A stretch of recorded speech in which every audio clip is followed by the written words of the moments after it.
పితామహ హ్మ్. పితామహ పత్రిజీ గారిని మొట్టమొదటిసారిగా 2008 ధ్యానాంధ్రప్రదేశ్ పితామహ పత్రిజీ గారి యొక్క 2008 నవంబరు 11వ తారీఖున విజయవాడలో జరిగినటువంటి ఆయన యొక్క జన్మదిన వేడుకలకు హాజరు కావడం జరిగింది. ఆ రోజు ఆ యొక్క కార్యక్రమం యొక్క ఎంత సింపుల్‌గా చేశారు. అంటే అంతకుముందు వరకు ఎన్నో కార్యక్రమాలని మనం చూస్తున్నప్పుడు ఎంతో వేస్ట్ ఖర్చులు ఎన్నెన్నో పెడుతూ ఉంటారు. కానీ ఇక్కడ మాత్రం ఎక్కడ ఒక్క రూపాయి కూడా వృధా కాలేదు. నాకన్నిటికన్నా బాగా నచ్చిన విషయం ఏందంటే మేడం, ఒక్క రూపాయి కూడా ఎక్కడ వృధా కాకుండా ఈ కార్యక్రమం ఇంత చక్కగా నిర్వహించారని చెప్పాను. అంటే అంతవరకు ధ్యానం అంటే పరిచయం ఉంది గానీ, కార్యక్రమాల పట్ల అసలు ఎప్పుడు ఏనాడు కూడా ఎక్కడికి వెళ్ళలేదు. ఆ రోజు చూసిన తర్వాత ఒక థ్రిల్ అయిపోవడం జరిగింది.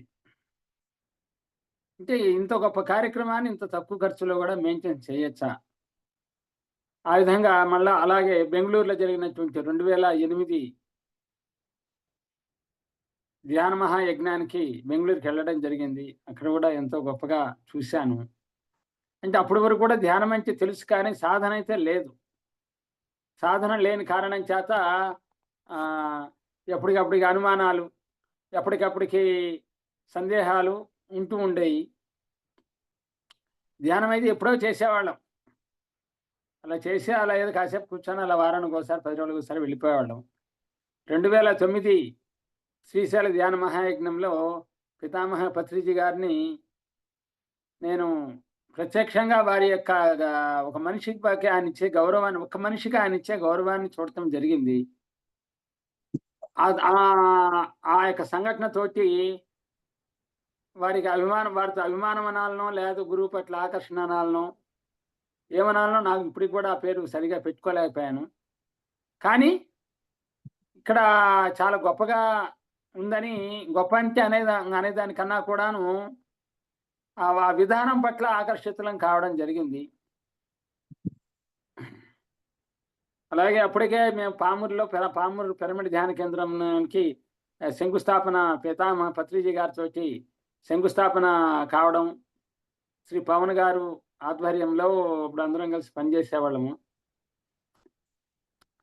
ఆ సందర్భంగా సార్ రావడము, అందరి చేత కొబ్బరికాయలు కొట్టించడము, అలాగే గొప్పగా పితామహ పత్రిజీ గారి చేత ధ్యాన సప్తాహం వారం రోజుల పాటు కార్యక్రమం చివరిలో భాగంగా సార్ రావడం జరిగింది. అలాగే ఇనాగ్రేషన్ అయిపోయింది. పత్రి మేడం గారు వచ్చారు. పత్రి మేడం, మారం సారు అందరూ వచ్చి కార్యక్రమాన్ని చాలా చక్కగా నిర్వహించుకోవడం జరిగింది. కానీ అప్పటి వరకేందంటే ఈ జ్ఞానం అయితే వంట పట్టలేదు. ఉన్నాం. ఆ మూవ్‌మెంట్‌లో అయితే ఉన్నాం గానీ, అది మనకు ఎక్కలేదు. ఎందుకంటే ఇది ఒక మంచి కార్యక్రమము. ఇది ఒక గొప్ప కార్యక్రమము. ధ్యానం అనేది. ఇది భూమి మీద ఉన్న దాంట్లో హైయెస్ట్ అని అప్పటికే కొంచెం అర్థమై ఉన్నది. కానీ మనము అప్పటి వరకు అప్పుడే సాధన పిరమిడ్ నిర్మాణం పూర్తయిన తర్వాత సాధనను మొదలుపెట్టడం. కొంచెం కొంచెంగా పుస్తకాలు చదువుతూ ఉండడం. సార్ క్లాసులు అటెండ్ అవుతూ ఉండడం. ఎక్కడ సార్ క్లాసులు ఉన్నాయంటే అక్కడ అటెండ్ అవుతూ ఉండడం జరుగుతూ ఉంది. దాంట్లో భాగంగా ఈరోజు మీతోటి ఆహ్, సార్ గురించి 2 మాటలు, నాకు తెలిసిన మాటలు పంచుకోవడానికి నేనైతే రావడం జరిగింది. Thank you madam. Thank you. పితామహ పత్రిజీ గారు ఆయన యొక్క సమస్త జ్ఞానం మొత్తం గూడాను మనకు ఆయన మొదటి 3 మాటల్లో చెప్పేస్తారు. My dear friends, my dear masters, my dear God's. మీరందరూ నాకు స్నేహితులు, మీరందరూ నాకు గురువులు, మీరందరూ దైవాలు. అంటే ఇక్కడ ఆయనతో ప్రత్యక్షంగా మనం లేకపోయినా ఆయనతో మనం లేము. కానీ ఆయన మనతో ఉన్నారు. ఆయన మనతో ఉన్న కారణం చేత ఆయన ఆయన మనతోటి అందరిని స్నేహితులుగా భావించారు. ఆ యొక్క స్నేహంలో ఉన్న తత్వాన్ని ఆయన మనలకి ఆయన ఆచరిస్తూ మనందరి చేత ఆచరింపజేసేవాళ్ళు. అలాగే గురుతత్వాన్ని కూడా మనందరి చేత ఆచరింపజేసేవాళ్ళు. అందరిలో ఉన్నటువంటి ఆ యొక్క దైవాన్ని మనకు ఎప్పుడు అనేవారు. అందరిలో ఉన్నట్టు ఒకటే ఆత్మ పదార్థము. అందరిలో ఉన్నది ఒకటే చైతన్యము. కాబట్టి మనము నువ్వు వేరు కాదు, నేను వేరు కాదు. ఎప్పుడైతే మనం ఆ యొక్క ఎరుకతో మనం ఉంటామో, మనకి జీవన ప్రయాణాన్ని చాలా అద్భుతంగా, హాయిగా, ఆనందంగా ఒక నీళ్లపైనటువంటి ఒక ఓడలో మనం ప్రయాణం చేసినప్పుడు ఇటువంటి మన కదలికలు ఉండవు. కానీ కదలికైతే ఉంటుంది. కానీ మనకైతే ఆ యొక్క కదలికే తెలియదు. ఆ యొక్క మన ఆ ఎరుకతో మనం గాని ఉంటే, అందరిలో ఉన్నది ఒకటే చైతన్య పదార్థం.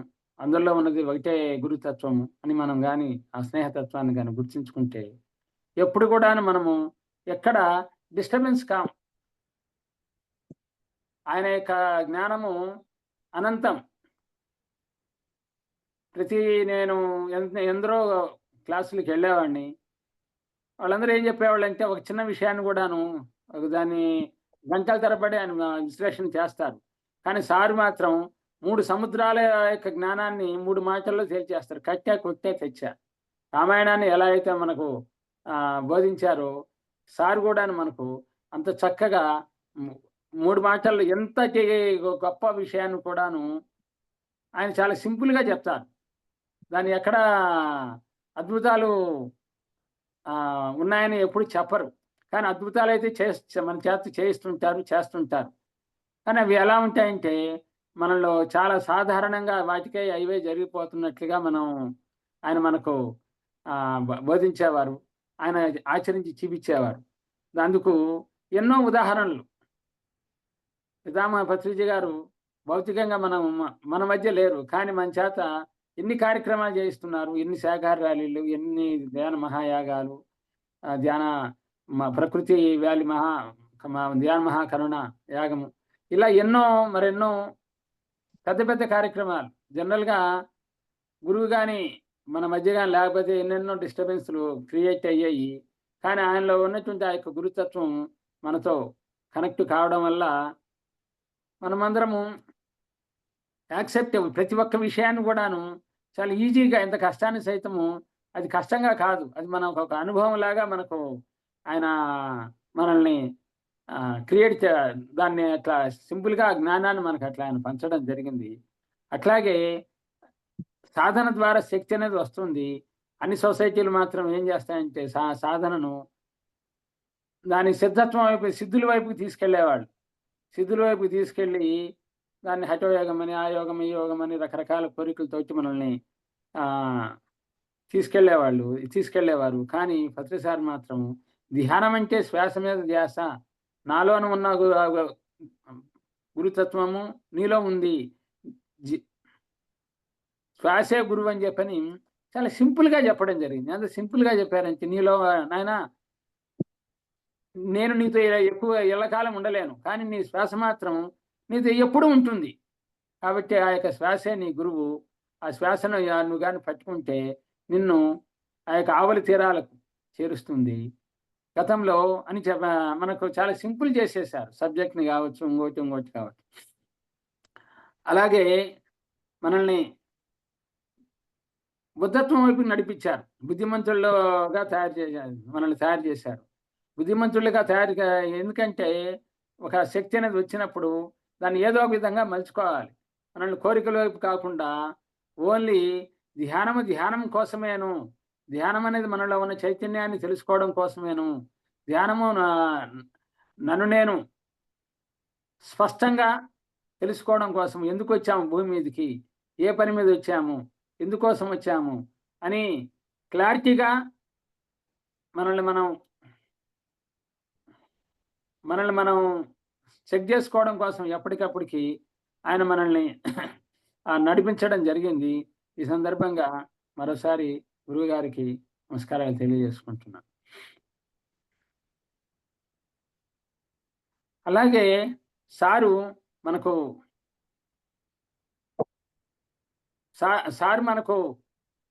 ఆయన యొక్క ఆప్యాయత, ఆయన యొక్క అనురాగం ఎలా ఉంటుందంటే ఒకసారి ప్రత్యక్షమైన నాకు ఒక అనుభవం. కర్నూలుకి వెళ్ళాను.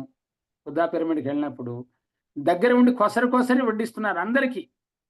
తినండి, తినండి, తినండి. ఎక్కడికైనా వచ్చినా గూడాను, కార్యక్రమాలకు వెళ్ళినా గూడాను, సార్‌ని కలిసినప్పుడు తిన్నారా? తల్లేమంటుంది? తిన్నావా? తినలేదా? నాయన తిందురా అని చెప్పని పిలుస్తుంది తల్లి.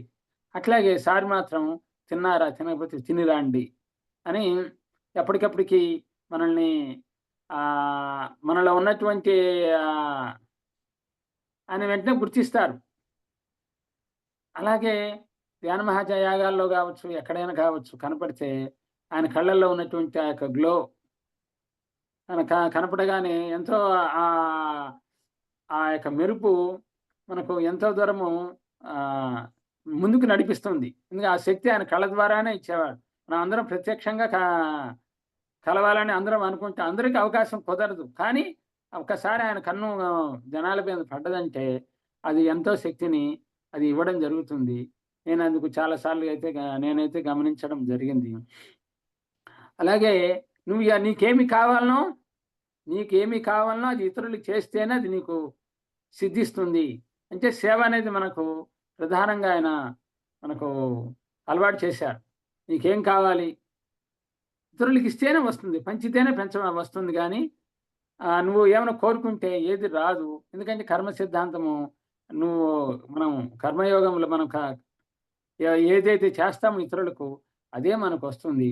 అంతేగాని ఊరక ఏది రాదు మన జీవితాల్లోకి. అలాగే మనకు జ్ఞానము కావాలంటే జ్ఞానం పంచితేనే మనకు ఏదైతే తెలిసిందో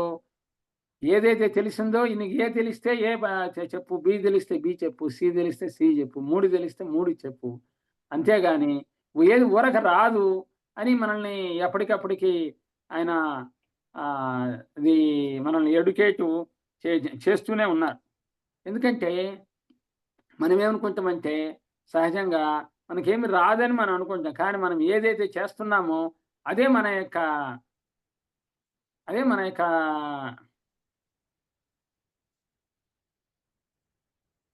అదే మనం సంపాదించుకున్నటువంటి సంపాదన. మనం ఏమి చేయకుండా మాత్రం ఏది రాదు. సమయం ఇస్తే సమయం మనకొస్తుంది. ధనం ఇస్తే ధనం వస్తుంది. సేవ చేస్తే మనకు ఇతరులు సేవ చేసేవాళ్ళొస్తారు. జ్ఞానాన్నిస్తే ఆ జ్ఞానాన్ని మనం మన జీవితంలోకి మనం అప్లై చేసుకుంటూ ఉంటాము. అది ఆటోమేటిక్‌గా ఆ సమయానికి యాడ్ అవుతూ ఉంటుంది. అట్లాగే ధ్యానానికి పిరమిడ్ శక్తిని జోడించడము ఈ భూమి మీద ఎవరు చేయలేదు. ఇదొక టెక్నాలజీని ఉపయోగించారు. ధ్యానానికి పిరమిడ్ శక్తిని ఉపయోగించడం అనేది ఒక గొప్ప టెక్నాలజీ. ఆ టెక్నాలజీని ఆయన ఎందుకంటే ధ్యానంలో ఎన్నో ఆలోచనలు వస్తూ ఉంటాయి. కానీ పిరమిడ్‌లోకి పోయిన మరుక్షణము ఆటోమేటిక్‌గా క్రమేణా తగ్గిపోతూ, తగ్గుతూ, తగ్గుతూ, తగ్గుతూ, తగ్గుతూ ఉంటాయి. తద్వారా మనము మరింత తొందరగా, వేగంగా మనల్ని మనం చెక్ జేసుకోవడానికి మన ఆలోచనలు గావచ్చు, మన యొక్క పరిస్థితులు, మన ప్రభావాలన్నిటిని మనము చూసుకోవడం జరుగుతుంది. పిరమిడ్‌లో మూడింతల శక్తి ఉంటుందని ఆయన ప్రత్యక్షంగా ఆయన గుర్తించారు. గతంలో కొంతమంది యొక్క రాచరిక సాంప్రదాయంలో ఉన్నవాళ్ళు పిరమిడ్ అనే వ్యవస్థను వాళ్ళకి స్వలాభాలకు కొంత మాత్రమే వినియోగించుకున్నారని మనం చదువుకోవడం జరిగింది. కానీ ఆయన దాన్ని ప్రత్యక్షంగా కర్నూలులో ఎంతోమంది కార్పెంటర్‌లను పిలిపించి దాన్ని చెక్ జేసి రకరకాలుగా టమాటా గావచ్చు, ఒక బ్లేడ్ గావచ్చు రకరకాలుగా చూసి దాన్ని ధ్యానానికి యాడ్ చేయడం అనేది అది ఎంతో చాలా సింపుల్ విషయం. ఏమంటారంటే నువ్వు పిరమిడ్ అయినా, మెగా పిరమిడ్ అయినా ఏదైనా గాని నీకు శక్తి అయితే ఖచ్చితంగా వస్తుంది. నువ్వు దాన్ని నీ జీవితంలోకి తెచ్చుకోవడము మాత్రమే నీ ఇంపార్టెంటు. తర్వాత అది జరగాల్సిందంతా గూడాను ఆ యొక్క పిరమిడే చూసుకుంటుంది. అంటే నువ్వుండాల్సిందేను నీ సాధనకు అది ఎంతో ఉపకరిస్తుంది. అట్లాగే సామూహిక ధ్యానంలో మూడింతల శక్తి అన్నారు. ఆహ్, ఎందుకంటే అందరికి సమానంగా అక్కడ శక్తి అనేది పంచబడుతుంది. తద్వారా అందరికి ఎంతో ఉపయో ఉప తొందరగా వాళ్ళలో ఉన్నటువంటి చైతన్య శక్తిని పెంచుకోవడం జరుగుతుంది అని మనకు ఆయన ఆచరిస్తూ మనందరి చేత ఆచరింపజేశారు. అది అసలు ఒక మిరాకిల్. ఎందుకంటే ప్రతి ఒక్కళ్ళకు మనం ఏమనుకుంటామంటే గురువు ఆహ్, సార్ నందా సార్ చెప్తారు. ఈ భూమి మీద ఎన్నో మూవ్‌మెంట్లు స్టార్ట్ అయ్యాయి. అందరూ కూడా ఏం చేసేవాళ్ళు చెప్పారు గానీ ఆచరణ లేదు. పిఎస్ఎస్ మూవ్‌మెంట్ అనేది వచ్చిన తర్వాతనే ఆచరణ అనేది స్టార్ట్ అయింది. ఆచరణ ఎప్పుడైతే ఇంతమంది ఫాలోయర్స్, ఇంతమంది గురువులుగా తయారు చేయడం. ఒకసారి గనక గమనిస్తే సార్ మీకు ఏం తెలిస్తే అదే చేయమంటారు. సహజంగా గురువు తన శిష్యుల్ని ఎదిగడానికి ఇష్టపడరు. కానీ పత్రి సార్ మాత్రం మీరందరూ గూడాను వెళ్లి మీ మీ మీ మీ పద మీ మీ మీరెన్నుకున్న మార్గంలోకెళ్ళి అందరిని జ్ఞానవంతులను తయారు చేయండి. అందరిని ధ్యానానికి సాధనకు ఉపకరించే విధంగా ప్రోత్సహించేవారు. ఒకసారి గమనిస్తే Nutan sir, GK sir, Balakrishna గారు అందరూ ఎవరి ఒక్కోళ్ళు ఒక్కొక్క పంథ. ఒకళ్ళు సేతన్నారు, ఒకళ్ళు ధ్యాన ఆరోగ్యం అన్నారు, ఒకళ్ళు లైఫ్ ఇలా ఎవరిదైనా అంటే అందరినీ ఆయన అంతగా గొప్పగా ప్రోత్సహిస్తారు. అలాగే పత్రి సారు నో జడ్జిమెంట్ అంటారు. ఎవరిని జడ్జి చేసే రైట్ మనకు లేదు. యూ ఆర్ నాట్ జడ్జ్ అంటే చెప్పింది మనకు జీసస్ క్రైస్ట్ చెప్పారు. కానీ పత్రి సార్ ఏమంటే నో కంప్లైంట్, నో జడ్జిమెంట్. ఎవరిని కంప్లైంట్ చేసే అధికారం మనకు లేదు. వాడి జన్మ ప్రణాళిక ప్రకారం వాడు నడుస్తుంది. మన జన్మ ప్రణాళిక ప్రకారం మనం నడుస్తాము. ఇది ఒక పెద్ద యూనివర్సిటీ. ఈ యూనివర్సిటీలో రకరకాల తరగతుల వాళ్ళు వస్తుంటారు. నీ అనుభవం ప్రకారం నువ్వుంటావు. వాళ్ళ అనుభవం ప్రకారం వాళ్ళుంటారు. నువ్వు వాళ్ళని కంప్లైంట్ చేసే అధికారం మనకు లేదు. అలాగే ఎవరిని తప్పొప్పులు నిర్ణయించే శక్తి మనకు లేదు.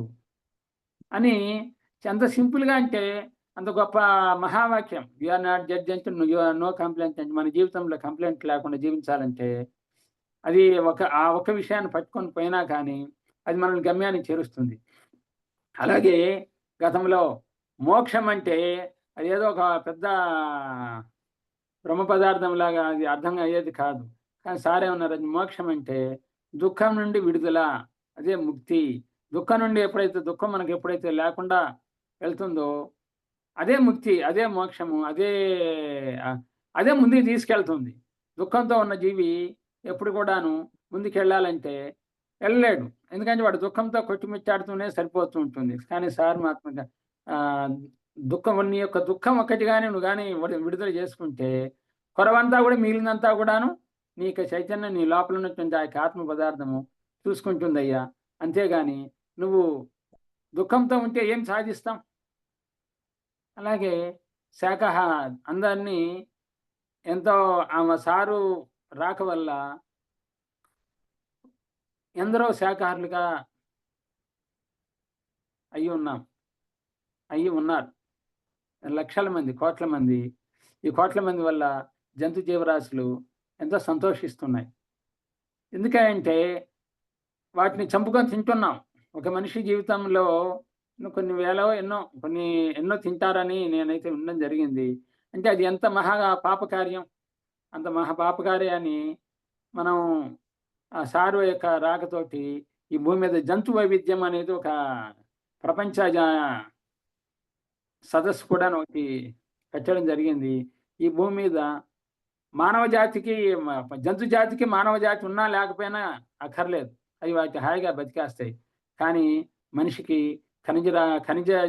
ఖనిజాలు ఉండాలి, వృక్షాలు ఉండాలి, జంతు జీవరాశులు కూడా ఉంటేనే మనిషి మనుగడ అనేది ఉంటుంది. పైలోకాల నుంచి మనము ఇంకా ఏం చెప్తారంటే ఎక్కడో విన్నాను క్లాస్‌లో, జంతు జీవరాశులు గాని తలుచుకుంటే మానవ జాతి మనుగడ అనేది ప్రశ్నార్థకం అవుతుందంట. ఒక గంటలో ఒక కోడి దాని ముక్కు ఎంత బలంగా ఉంటుంది. అది గాని అది బలహీనమైన ప్రాణి అనుకుంటుంటాం. కానీ ఆ బలహీనమైన ప్రాణి గాని మనల్ని పైన గాని కోపం గాని వహిస్తే చలిచీమలు సైతం మహాసర్పాన్ని మట్టు పెడతాయన్నట్లు. కానీ వాటికి మనం పట్ల ఎప్పుడు కరుణే ఉంది. ఎందుకంటే నెక్స్ట్ జన్మలు అవి మానవ జాతిగానే భూమి మీదకి వస్తాయి. కానీ మనం మాత్రం వాటికి చంపుకు తింటున్నాము. చంపడం తప్పు, మహాపాపం అని చెప్పని, జీవహింస మహాపాపం అని చెప్పని పితామహ పత్రిజీ గారు మనందరికీ బోధించి ఎందరో మాంసాహారులను సైతము శాకాహారులుగా తయారు కావడం వారి యొక్క ఇంతని అదొక చెప్పాలంటే ఒక మిరాకిల్‌గా వారు దాన్ని చేసి చూపించారు. అలాగే పిరమిడ్ జగత్తు కావచ్చు, ధ్యాన జగత్తు, శాకాహార జగత్తు, అహింస.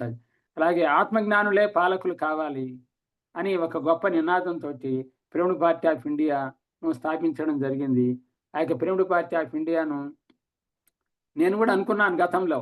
ఏందిది ఆహ్, జ్ఞ ధ్యానం చేసే వాళ్ళకు ఈ ఆహ్, రాజకీయాలేందని. కానీ ఒక యథా రాజా తథా ప్రజ. రాజు ఎలా ఉంటే ప్రజలు కూడా అలాగే తయారవుతారు. ఇప్పుడున్నటువంటి ప్రజాస్వామ్య వ్యవస్థలో ప్రజలందరిని కూడాను ఆహ్, చెప్పాలంటే సరి అయిన రాజకీయ వ్యవస్థలు లేవు. తద్వారా వాళ్ళు కేవలం ఏందంటే అధికారంలో ఉంటున్నారు గానీ, వాళ్ళు వృద్ధి చెందట్లేదు. కాపోతే వాళ్ళు డబ్బు డబ్బు ఏదో ప్రాపంచికంగా ఏదో వృద్ధి చెందుతున్నారు గానీ, వాళ్ళకు తెలుసు చేసేది తప్పని. కానీ జనాల్ని తప్పుదోవ పట్టించారు. అందుకనే ఈ పిరమిడ్ పార్టీ ఆఫ్ ఇండియా అనేది రావడం జరిగింది. ఆత్మజ్ఞానులే పాలకులు అయినప్పుడు, ఒక కృష్ణుడు పాలకుడైతే ఎలా ఉంది? ఒక రాముడు పాలకుడైతే ఎలా ఉంది? ఒక జనకుడు పాలకుడైతే ఎలా ఉంది? ఒక మోడీ పాలకుడైతే అంటే మోడీ గారు గూడాను ఏమి చేయలేని పరిస్థితి. వీళ్ళందరినీ బ్యాలెన్స్ చేసుకుంటూ రావాలి. అంటే అందరూ కావాలి. అంటే ఒక వ్యవస్థలో ఉంటే సరిపోదు. ఆ సిద్ధాంతం కోసం ఆయన అప్పుడే మనం అనుకున్నటువంటి శాకాహార జగత్తు చాలా తేలిగ్గా అవుతుంది. కాబట్టి మనమందరము గత గతం గతః ఈసారి అన్నా జరిగేటటువంటి ఈ యొక్క pyramid party of India election నిలబడ్డప్పుడు వారందరికీ సపోర్ట్ చేయవలసిందిగా మీ అందరికి మరీ కోరుకుంటున్నాను. ఎందుకంటే ఒక జ్ఞాని మాత్రమే సరైన పాలన అందించగలడు. ఒక అజ్ఞాని ఏమందిస్తాడు? వాళ్ళకి ఎంతసేపు వ్యక్తిగత రాగము, ద్వేషము, కోపము, ఆ యొక్క అసూయ వాటితోటే వాళ్ళు ప్రయాణం చేస్తుంటారు. మిగిలిన వాళ్ళని కూడా అలాగే తయారు చేస్తూ ఉంటారు. అంతకు మించి వాళ్ళైతే ఎక్కడ కూడాను జనాలని జ్ఞానం వైపు నడిపిద్దాము, ఆనందంగా ఉంచుదామనేది వాళ్ళకి పని. వాళ్ళకి కావాల్సిన ఎమోషన్స్ కావాలి. ఎమోషన్స్‌లో ఎప్పుడు కూడాను మనము ఏది వృద్ధి చెందలేం. సరైన నిర్ణయాలు తీసుకోలేం. ఒక మనిషి స్థితప్రజ్ఞతతో ఉన్నప్పుడే ఎప్పుడైనా గాని సరైన నిర్ణయాలను తీసుకోగలుగుతాడు. కాబట్టి మనమందరం గూడాను ఇక పిరమిడ్ పార్టీ ఆఫ్ ఇండియాను గట్టిగా మనమందరం సపోర్ట్ చేయాలి. అట్లాగే ఆయన అందరినీ సమానంగా గౌరవించడం. ఎవరైనా పోనివ్వండి. పీఎస్ఎస్ మూవ్‌మెంట్‌లో మీరు వెళ్ళొచ్చు, నేను వెళ్ళొచ్చు, కొత్తగా వచ్చిన వాళ్ళు వెళ్ళొచ్చు. గ ఎప్పుడో 50 ఏళ్ల నుంచి ఉన్నవాళ్ళు కూడాను, ఆయనతో ఉన్నవాళ్ళు కూడాను వెళ్ళొచ్చు. సమానంగా వెళ్ళొచ్చు. వీళ్ళు వెళ్ళకూడదు, వాళ్ళు ఆయనతో కలవకూడదనేది లేదు. ఈ సందర్భంగా ఒక విషయాన్ని పంచుకోవాలనుకున్నాను. అమెరికాలోనో ఎక్కడో ఏ దేశంలో గుర్తులేదు. ఆ యొక్క వారి యొక్క పేరు గూడా నాకు ఈ సందర్భంగా గుర్తు రావట్లేదు. నెట్‌లో చూసాడంట. పీఎస్ఎస్ మూవ్‌మెంట్ అనేది ఒకటుంది. ఆ యొక్క విధానం, సంస్థ యొక్క గొప్పతనం, ఆ యొక్క ఫాలోయర్స్ వాళ్ళు చేసే కార్యక్రమాలను చూసి కలవాలని అనుకున్నారంట ఇండియాకొచ్చైనా సరే. కానీ ఆయనే వస్తున్నారని నెట్‌లో చూసి తెలుసుకున్నారంట. అక్కడ నిర్వాహకులు ఎవరని చెప్పని చూస్తే ఆ లోకల్‌గా ఉన్న నిర్వాహకులని వెళ్లి కలిసాడంట. నాకు సార్ తోటి కలవాలనుకుంటున్నాను. మీరు నాకు అవకాశం కల్పించగలరా అంటే, ఓ యెస్ బ్రహ్మాండంగా కలవచ్చన్నట్టు వచ్చారంట. సార్ చాలా సాధారణంగా ఉన్నారంట. సహజంగా ఒక గురువంటే ఎలా ఉంటారు? ఎన్నో రూల్స్ చిన్న వ గ్రామ సర్పంచ్‌ని మనం కలవాలంటేనే చోటా మోటా నాయకుల్ని కలవాలి. మేనేజర్ గారిని కలవాలంటే ముందుగా ఎవరో ఒకరిని బ్యాంకులో మేనేజర్‌ని డైరెక్ట్‌గా కలవాలన్నా కూడా ఎంతో అంచోడిస్తాం. ఏ ఏ కొంచెం మనకన్నా కొంచెం ఎంఆర్‌ఓ గారిని కలవాలంటే డైరెక్ట్‌గా కలవలేం. అటువంటిది అలాగే ఎన్నో సంస్థల యొక్క గురువుల్ని కలవాలంటే వాళ్ళ శిష్యులు ముందుగా కలవాలి. వాళ్ళ అనుమతి తీసుకోవాలి. దానికి అంతకుముందు ఎన్నో సార్లు పరిచయం కలగాలి. కానీ మొట్టమొదటిసారి సార్‌ని వారక్కడున్నారు వెళ్లి కలవమని అన్నారంట. ఆయనేనా అనుకున్నాను. తీరా ఆయనేమనుకున్నాడంటే ఈయన ఫేక్ గురువు అనుకున్నాడంట ఫస్ట్. ఈయన ఒరిజినల్ గురువు కాదు. ఎవరో తీసుకొచ్చి పెట్టారు. అని చెక్ చేసుకున్నాడంట నెట్‌లో. ఆయనేనేనని చెప్పి వెళ్లి కలవగా సుమారుగా 2 గంటల సేపు అయినా ఆయనతోటి సమావేశం ఏర్పాటు చేయడం జరిగింది. అంటే కొత్త వాళ్ళైనా, పాత వాళ్ళని ఎవరైనా గాని ఆయన డైరెక్ట్‌గా ఆయనతోటి మనం మీట్ కావచ్చు. అది ఒక పీఎస్ఎస్ మూవ్‌మెంట్‌లో అది కూడా పత్రి సార్ తోటే మనకు ఆయన సాధ్యం చేసి చూపిచ్చారు. అట్లాగే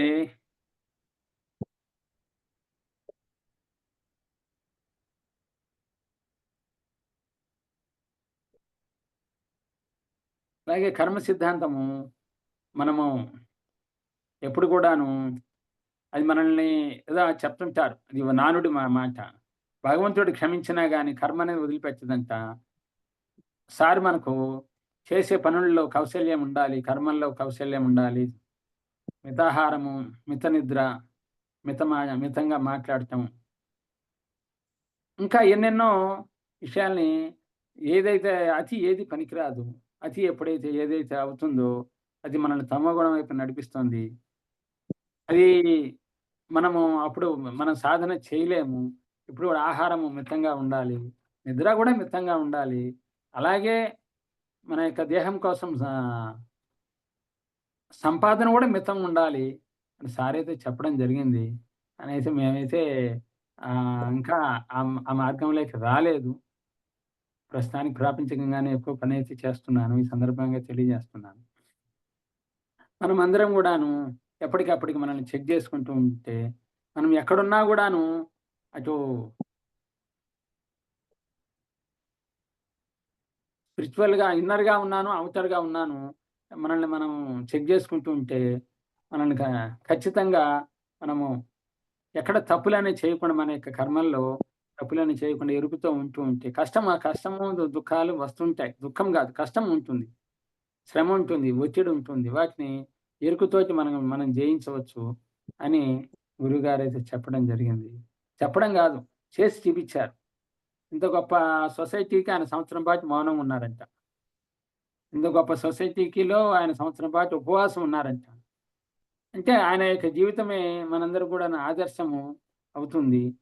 అంతేగాని మనము ఏమనుకుంటామంటే తెలియకుండా ఒక ఒక చిన్నపాటి అలజడుకు గురవుతాం.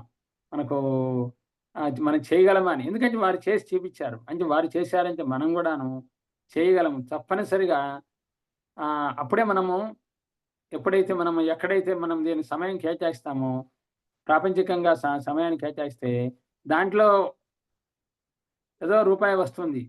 కానీ అది దుఃఖానికే ఉంటుంది గానీ, ఎందుకంటే అది తాత్కాలికమైనటువంటి ఆ యొక్క ధనము. అలాగే ఇక్కడ మనం ఎప్పుడైతే మనము అది ఇన్నర్‌కి మన యొక్క ఆత్మ ప్రపంచానికి మన యొక్క ఆహ్, లోపలి ప్రయాణం ఎప్పుడైతే జరుగుతుందో, అప్పుడు మనం ఆహ్, జన్మ పరంపర, కర్మ పరంపరలతో చాలా వేగంగా దాటుతామని మనకు సారు చూపించడం జరిగింది. నేను సారు 2022 జూలై నెలలో సారు గారికి వెళ్ళినప్పుడు 4 గంటల వరకు వారు అందరినీ కుర్చీలోనే ఉన్నారు. అది ఎలా సాధ్యమైంది? కొన్ని గంటలే అంటున్నారు. అంటే అప్పటికే డాక్టర్ గారు వచ్చారన్నారు. అలా వచ్చారు. లేదు ప్రస్తుతం ఆపేస్తున్నారు. అప్పటికే సారు అయిపోయినాదని అన్నారు. అంటే వారు అయితే నేను విన్నడం ఏందంటే, వారికి ప్రయాణం అప్పటికే ముగిసినాదని చెప్పారు. కానీ వారైతే మనతో ఉన్నారు. వా ఉన్నారు. ఎందుకంటే మనతో దర్శనం అందరికి ఇస్తూ ఉన్నారు. అది చాలా ఒక మిరాకిలు. అంటే ఆయన మనకు మిరాకిల్‌లాగా మనకి ఎప్పుడు ఏది చేసి చూపించలేదు అందరు గురువుల్లాగా. కానీ అవన్నీ కూడా చాలా గొప్ప మిరాకిల్స్. ఈ భూమి మీద ఎంత గొప్ప మిరాకిల్స్ అంటే స్వామి వివేకానంద ఏమంటారంటే, మన పురోగతికి ఏదైతే అడ్డమవుతుందో విషయాలన్నిటిని విషంలాగా భావించమని చెప్పారు. ఎందుకంటే మనము సహజంగా కొన్నిటిని ఆశకు పోతుంటామని చెప్పలేము. ఇంకోటిని చెప్పలేము. కానీ తెలియకుండా ఎప్పటికప్పటికి ఆహ్, ప్రలోభాలకు గురవుతుంటాం. అది అసూయ గావచ్చు, ద్వేషం గావచ్చు, మనకేమైనా కష్టం వచ్చినా, నష్టం వచ్చినా, కోపం వచ్చినా కొంత వాటిలో కొట్టుమ కొట్టుకుపోతూ ఉంటాం. ఎప్పటికప్పుడు కొట్టుకుపోకుండా ఎప్పటికప్పటికి మనం జాగ్రత్తగా ఎరుగుతూ ఉండాలి. ఎరుగుతూ లేకపోతే ఏమవుతుందంటే మనం బ్యాలెన్స్ చేసుకోలేం. అది వెరీ ఇంపార్టెంట్‌గా మనం చూసుకోవాలి. మనగా ఎప్పుడు ఆయన వర్తమానంలో ఉండమంటారు. గతము వద్దు, భవిష్యత్తు వద్దు. ఈరోజు నువ్వే గతం మన యొక్క గతమే ఈరోజు వర్తమానం అయ్యున్నది. మనం భవిష్యత్తు బాగుండాలంటే వర్తమానంలో మనం బాగుంటేనే మన భవిష్యత్తు అనేది బాగుంటుంది. భవిష్యత్తు పైన ఆశ ఆలోచనలు పెంచుకొని అక్కడ ఏదేదో జరిగిపోతుందని చెప్పని మనము ఆ ఒత్తిడికి లోనవుతుంటాము. భవిష్యత్తు బాగుండాలని. వర్తమానం బాగుంటేనే భవిష్యత్తు బాగుంది. అందుకని వర్తమానమే నీకు బహుమానము. ఈ క్షణంలో మనం ఎలాగైతే ఉన్నామో నెక్స్ట్ క్షణం గూడా అలాగే ఉంటాం. ఆ పై క్షణం గూడా అలాగే ఉంటాం. ఆ పై రోజు గూడా అలాగే ఉంటాం.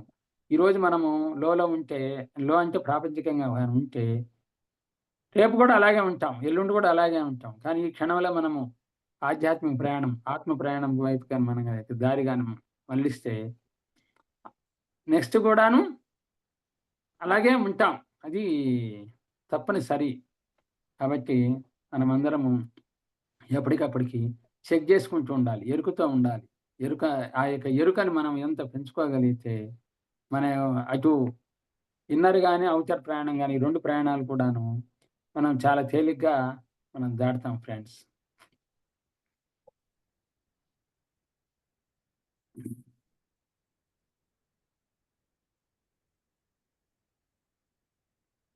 మన యొక్క మతిని బట్టే మన యొక్క గతి ఉంటుంది. మన మతిలో మంచి భావనలుంటే, మన గతి కూడాను అలాగే ఉంటుందని చెప్పారు. మన యొక్క మతిని సరిగా మతి అంటే మన యొక్క మనసుని మనం జాగ్రత్తగా ఉంచుకోగలిగితే, మన యొక్క జీవన ప్రయాణం గూడాను చక్కగా ఉంటుంది. అని ఎప్పటికప్పటికి ఆ యొక్క మనసుని క్లీన్ చేసుకుంటుండాలి. ఒక ఒక అంట్లు వంట చేసుకున్నాము. తెల్లవారు ఏం చేస్తాం? తెల్లవారు, సాయంత్రం మళ్ళా వంట చేసుకోవాలంటే, మళ్ళా పాత్రను శుభ్రం చేసుకుంటాం. అందుకని ఎప్పటికప్పటికి ఆ యొక్క పాత్రను శుభ్రం చేసుకుంటూ ఉండాలి. సో, పాత్రను శుభ్రం చేసుకోకుండా మనం వంట వండుకోలేము.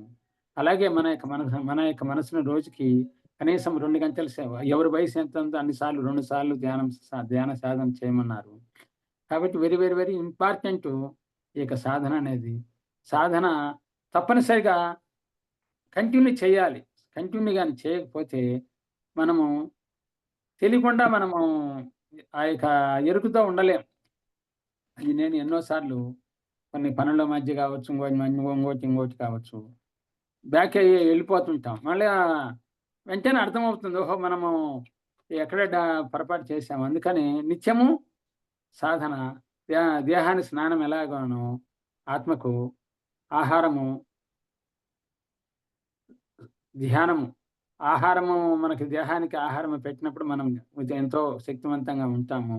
మ మన పనులు చేసుకోగలుగుతాం. అట్లాగే ఆత్మకు ధ్యానం అనేది ఒక ఆహారం లాంటిది. ఆ యొక్క ఆహారము అందించినప్పుడు ఎంతో తేజోవంతంగా, ఎంతో ఉత్తేజితంగా ఉండగలుగుతాము. కాబట్టి ఎప్పుడు గూడాను మనము ఈ యొక్క సాధనను ఎప్పుడు గూడాను వదలకుండా మన యొక్క జీవన ప్రయాణాన్ని కొనసాగించాలి. అలాగే స్వాధ్యాయము ఎప్పటికప్పటికి స్వాధ్యాయం అనేది నా అనుభవంలో అయితే సారు ధ్యానము, స్వాధ్యాయము, సజ్జన సాంగత్యము, అలాగే సేవ. ఈ 4టికి ఈ ఈ నా 25, 25, 25 అన్నారు. మనం ఎక్కడే డిస్టర్బెన్స్ అవుతుంటామని చెప్పారంటే 3 సమానంగా ఉన్నప్పుడు మనం ఎక్కడ కూడా డిస్టర్బెన్స్ కాము.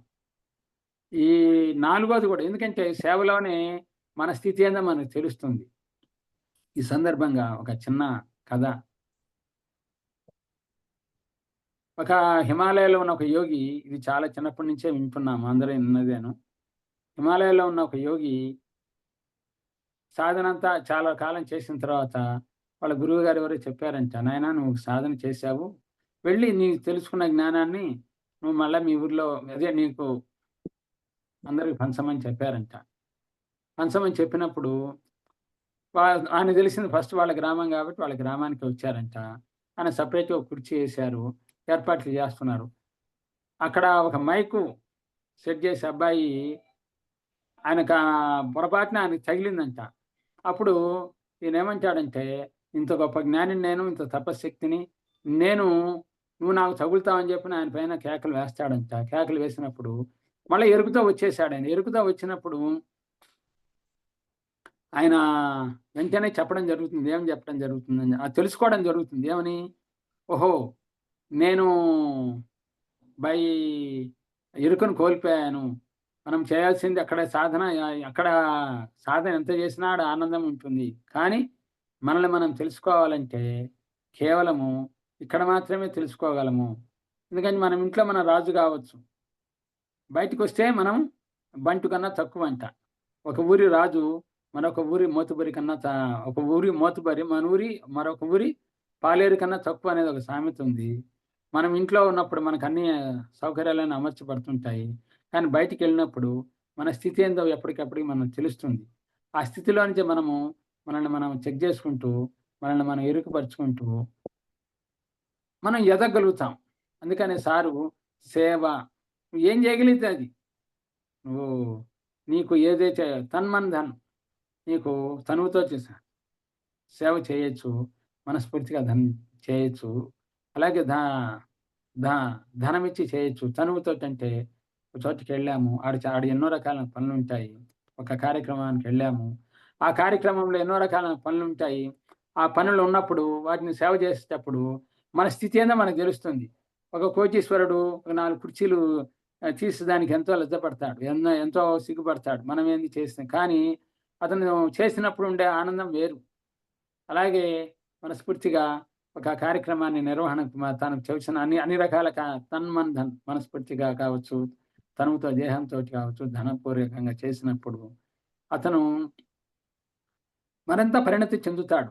అందుకని సారు ఏం చెప్పారంటే, ఈ ము ఈ మ ఈ ధ్యానము, స్వాధ్యాయము, సజ్జన సాంగత్యము వీటన్నిటిని ఎప్పుడు కూడాను ఏవి కూడా వదలకూడదు. ఏది వదిలినా కూడాను అది మనకు ఫుల్ మార్కులు పడవంట. ఎందుకని పడవంటే, ఫుల్ మార్కులు ఎప్పుడైతే పడలేదో మనం నెక్స్ట్ తరగతికి వెళ్ళలేం. జన్మ పరంపరలో, కర్మ పరంపరలో నెక్స్ట్ తరగతికి వెళ్ళినప్పుడే మన యొక్క పురోగతి అనేది ఉంటుంది. అందుకోసము అంటే మరలా ఇక్కడికి రావాల్సిందేను. కావున మనమందరము మరింత జ్ఞానవంతంగా, మరింత చైతన్యవంతంగా మనకి ఈ కార్యక్రమంని మనకు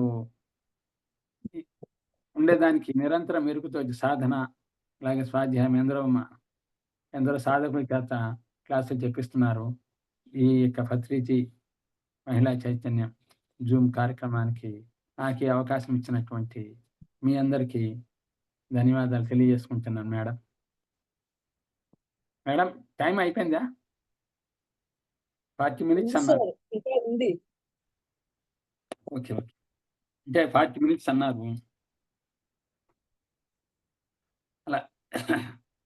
అలాగే పితామహ పత్రిజీ గారు మనకి ఎప్పటికప్పుడు ఏం చెప్పారని మనకు 18 ఆదర్శ సూత్రాలు మనకు రూపొందించారు. ఆ 18 ఆదర్శ సూత్రాలను ఎవరు ఎంత చేయగలుగుతారో వాళ్ళంత పురోభివృద్ధిలో ఉందని చెప్పడం జరిగింది. పిరమిడ్స్ నిర్మాణం కావచ్చు, బుక్స్ చదవడము. అలాగే ఆయన చెప్పిన 18 ఆదర్శ సూత్రాలలో మనం ఎప్పటికప్పటికి మనం నిరంతరం ఎక్కడున్నామో చెక్ చేసుకుంటూ ఉండాలంట. చెక్ చేసుకుంటూ ఉన్నప్పుడే మన యొక్క జీవన ప్రయాణాన్ని మరింత ముందుకు వెళ్తుంది. మనం వాళ్ళేమనుకుంటారో, వీళ్ళేమనుకుంటారో సహజంగా కొంత బిడియం అనేది ఏర్పడుతుంది. ఆ బిడియం అనేది మనల్ని ఎదగనీయకుండా చేస్తుంది. అనుకునే వాళ్ళు ఎప్పుడు ఏదో ఒకటి అనుకుంటూనే ఉంటారు. అనుకునే వాళ్ళకేమి ఇంకా వాళ్ళ ప్రణాళిక అది. కానీ మనం ఎప్పటికప్పటికి దీన్ని మరింత చైతన్యంతోటి ఆ యొక్క 18 ఆదర్శ సూత్రాలను మన జీవితంలోకి అన్వయించుకోవాలి. అన్వయించుకోనంత వరకు ఏ కొన్ని ఆచరించగలిగినా గానీ, ఆ కొన్నిటిమైన మనం ఎదగలుగుతాం. అంతేగాని మనము ఇది మన సబ్జెక్ట్ కాదులే అనుకుంటే ఆగిపోతాం. అందుకని మా పితామహ పత్రిజీ గారు my dear friends, my dear masters మనమందరం గురువులన్నారాయన. ఆ యొక్క గురువుకు ఉండాల్సిన క్వాలిటీస్ మన కాడ ఎన్నున్నాయనే సంగతి అంటే మనల్ని మన గురుతత్వాన్ని పెంచుకోవాలంటే మన సాధన పెరగాలి. అలాగే ఆచరణ. స్వామి వివేకానంద ఏమంటారంటే, తన్నుల ప్రసంగాల కన్నా ఒక గ్రామ ఆచరణ మిన్నంటారు. ఆచరణ లేనిది ఎదగలేం. ఎంత జ్ఞానం విన్నా, ఎంత సాధన చేసినా మన యొక్క జీవితంలోకి ఆచరణ అనేది very, very, very, very important. అదే శ్రవణము, మననము, నిధిధ్యాసన అన్నారు. అని విన్నాం, క్లాస్ విన్నాము. అలా మననం చేసుకున్నాము. వాటిని ఆచరణలోకి పెట్టాలి. ఆచరణలోకి పెట్టినంత వరకు కూడాను వాటిని మనము మన జీవితంలోకి దాటిని ఇంకా చెప్పాలంటే తీసుకొని రావడము అంటే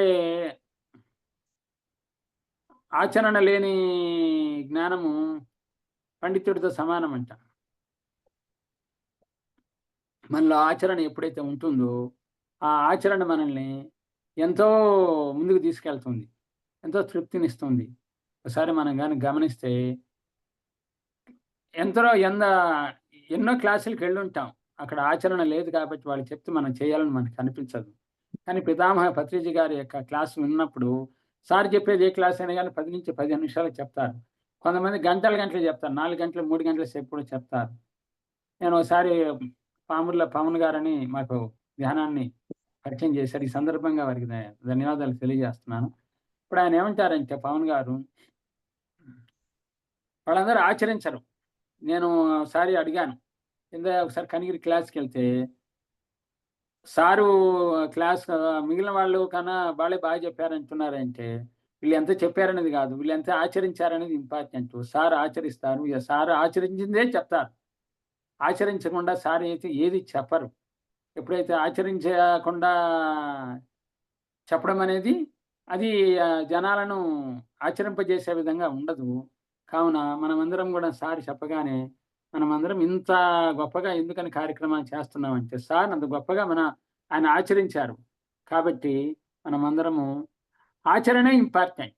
అయితే హైయెస్ట్ ఏందంటే ఆచరణ, ఆచరణ, ఆచరణ. మన జీవితాల్లోకి ఎంత ఆచరించగలిగితే అంత ఎదుగుతాం. అంటే ధ్యానము ఒక మెట్టు, స్వాధ్యాయం ఒక మెట్టు. ఇయన్నీ అందుకని నాలుగోది సేవ అనే దాంట్లో ఆచరణ అనేది వస్తుంది. సేవలోనే ఆచరణ అనేది వస్తుంది. ఆచరణ అనేది ఎప్పుడైతే ఆచరిస్తామో అది ఏదైనా కావచ్చు. మనకు మనకేదైతే అనిపిస్తుందో, ఏదైతే వినిపిస్తుందో అది మనది సబ్జెక్ట్.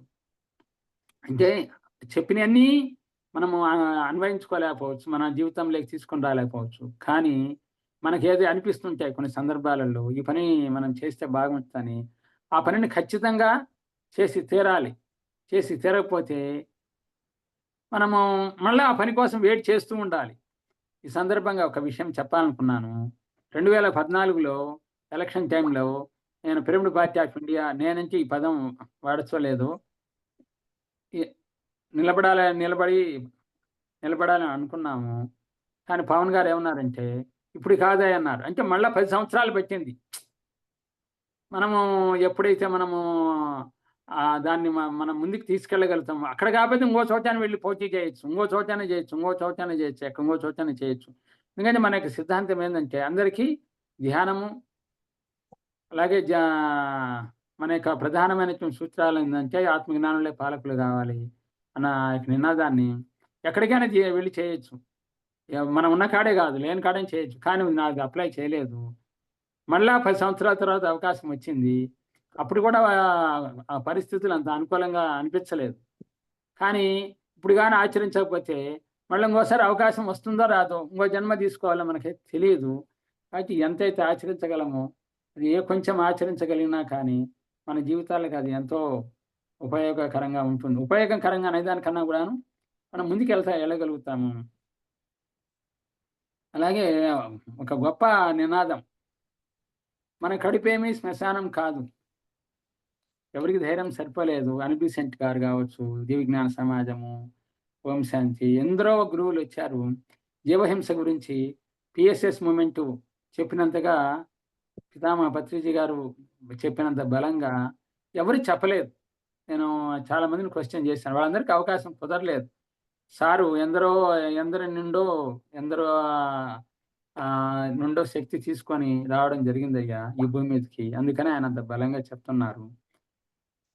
ఎంత బలంగా చెప్తారంటే, ఆ యొక్క జీవహింస గురించి ఆహ్, ఒక స ఒక ఒక ఏదో ఉంది. వ్యాఘ్రం నైవచ నైవచ, అశ్వం నైవ గజం నైవ, వ్యాఘ్రం నైవచ నైవచ, అజాపుత్రం బలిం దద్యాత్ అని. బలి ఇచ్చేదానికి అశ్వాన్ని వాడరంట. ఏనుగుని ఇవ్వరంట. పెద్ద పులిని అసలే ఇవ్వరంట. ఎందుకంటే అయన్నీ వీళ్ళని చంపేస్తాయి. ఇవి చిక్కవు, చేతికి చిక్కవు. కానీ బలహీనులైనటువంటి ప్రాణులంటే ఆ కోడో, మేకో, గొర్రో వాటిని ఎందుకు ఇస్తారంటే బలహీనులు. అందుకనే స్వామి వివేకానంద ఏమంటారంటే, మనం మరింత శక్తివంతులం కావాలి. అప్పుడే మనల్ని ఈ యొక్క భూమి మీద ఎవరు గూడాను మనకి సిద్ధాంతాన్ని నిర్వీర్యపరచలేరు. మనం ఎంత శక్తివంతంగా తయారవుతామో, అంత శక్తివంతంగా సమాజం అవుతుంది. కావున మనమందరం ఎప్పటికప్పటికి ఈ యొక్క జీవన ప్రయాణాన్ని మనము ఎరుగుతో మనం ముందుకెళ్ళాలి. మనం మరింత శక్తివంతంగా తయారు కావాలి. మనం దానికి మౌనము సాధన, సాధనలోనే మౌనం గూడా వస్తుంది. ఎవరి వంతుగా వాళ్ళు మనంతా విశేషంగా సాధన చేస్తున్నప్పుడే మనల్ని మనం చెక్ చేసుకుంటే మనల్ని మనం ఎప్పటికప్పటికి బ్యాలెన్స్ చేసుకోగలుగుతాము. సాధన లేనప్పుడు చాలా జీవితము నిస్సారంగా ఉంటుంది. సాధన ఉన్నప్పుడు మాత్రమేను ఎంతో ఉన్నతంగా మనం ఎదగలుగుతాము. కావున మన యొక్క జీవితాన్ని ఎప్పటికప్పటికి మనము చెక్ చేసుకుంటూ ఉండాలి. అలాగే పితామహ పత్రిజీ గారు వ్యర్థమైన కర్మకాండాలు వద్దని చెప్తారు. ఎందుకంటే జీవుడు ఈ భూమి మీద నుంచి వెళ్ళిపోయాడు. ఉన్నది కేవలం దేహము. అది మట్టిలో మట్టి కలిసిపోయేది. ఆ జీవుడికి ఇవేవీ అంటవు. అంటవకపోయినా కూడాను తెలియకుండా కొంత కొంత డిస్టర్బెన్స్ చేస్తాయంట. మనం చేసేటటువంటి వ్యర్థమైన కాండాలు. కావున మన యొక్క జీవన ప్రయాణాన్ని మరంత ఒక జీవుడు వెళ్ళిపోయిన తర్వాత వాళ్ళని డిస్టర్బెన్స్ చేయకూడదంట. వాళ్ళని డిస్టర్బెన్స్ ఎప్పుడైతే చేస్తామో వాళ్ళ యొక్క ఎదుగుదల పైలోకాలకు వెళ్ళేటటువంటి ఆ యొక్క దాన్ని కొంచెం బ్రేక్ అవుతుందని విన్నాను. అవును. ఎప్పటికప్పుడు మనల్ని మనం చెక్ చేసుకుంటూ ఉండాలి. దేవుడు ఉన్నాడు. మనతో ఉన్నాడు. వెళ్ళిన వాడికి ఆనందమే. ఉన్నవాళ్ళకి ఏదో ఎంతో కొంత డిస్టర్బెన్స్ ఉంటుంది. అది కూడా 10 మంది కోసం ఉంటుంది గానీ, ఉంటుంది. కొంతైతే ఉంటుంది. కానీ ఎప్పటికప్పుడు మనల్ని మనం చెక్ చేసుకుంటూ ఉండాలి. అలాగే విగ్రహారాధన వద్దని చెప్పారు. మనకు ఆత్మారాధన ఆత్మారాధనే అసలైన ఆరాధన. మనది ద్వైతము. మనది అద్వైతము. ఆ యొక్క అద్వైతంలో ఉన్నప్పుడు మాత్రమే మన లోపల ఉన్నటువంటి దాన్ని తెలుసుకోగలము. విగ్రహంలో మనం దేవుడినే చూస్తే కొరవంతా గూడాను దైవత్వాన్ని చూడలేం. అందుకని అంతటా ఉన్న దైవము ఆ విగ్రహంలో ఉంది. ఇక్కడ ఉంది. అంతటా చూసినప్పుడు ఎక్కడ ఎటువంటి ఆహ్, డిస్టర్బెన్స్ ఉండదు. మనం ఏం మనకి ఇంతకాలం మనకేమైనా బోధ చేశారంటే, దేవస్థానానికెళ్ళు, అక్కడ వెళ్ళి ఏదో అక్కడ కొన్ని కార్యక్రమాలుంటాయి. వాటిని పాల్గొంటే అదే ఆడికి దైవాన్ని దర్శనం అయిపోయిందని అనుకుంటాం. కానీ అది ఎలాంటిది అంటే ఒక సీసాలో గాజు సీసాలో లడ్డు పెట్టి, ఆ లడ్డుని చూసి తృప్తి పడితే తృప్తి పడలేం. కళ్ళతో చూసాం. కానీ అది ఎప్పుడైతే మనం ఆహారంగా స్వీకరిస్తామో, అప్పుడు మాత్రమే మన జీవితంలోకి ఆ రసం అన్న రసాన్ని మనం గ్రహించినప్పుడే మన యొక్క శరీరానికి వంట పడుతుంది. చూస్తూ ఉంటే ఎన్ని రోజులని మనము ఎన్ని రోజులు చూసినా గూడా ఏమి రాదు. అందుకని పితామహ పత్రిజీ గారంటే విగ్రహారాధన వద్దని చెప్పారు. ఆత్మారాధనే, ఆత్మ సత్యారాధనే వెరీ, వెరీ, వెరీ ప్రాముఖ్యతనిచ్చారు. అంటే ఆత్మ వద్దకెళ్ళాలంటే సాధనే ఫస్టు ప్రయారిటీ. అలాగే బుక్స్ చదవడం. ఇంతకుముందు మనం చెప్పుకున్నట్లుగా.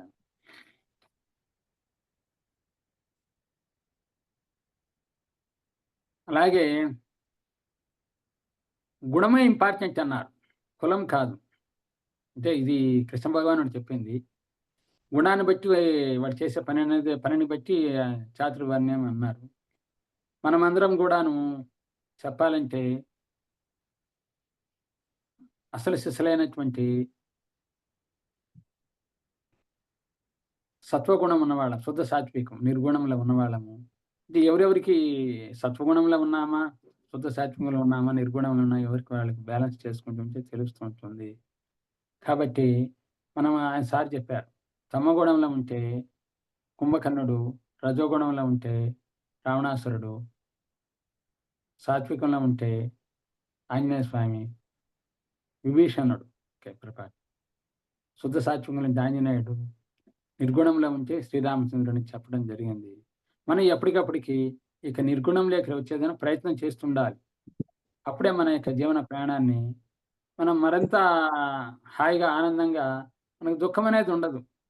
రాముడిని అడవికి పొమ్మంటే తండ్రి వెళ్ళిపోయాడు. జనరల్‌గా అదే మనమైతే ఏదన్నా ఒక రూపాయి అయినా ఎవరన్నా తీసుకున్నా, ఏదైనా చేసినా గాని, మనం ఎంతో మదన పడుతూ ఉంటాం.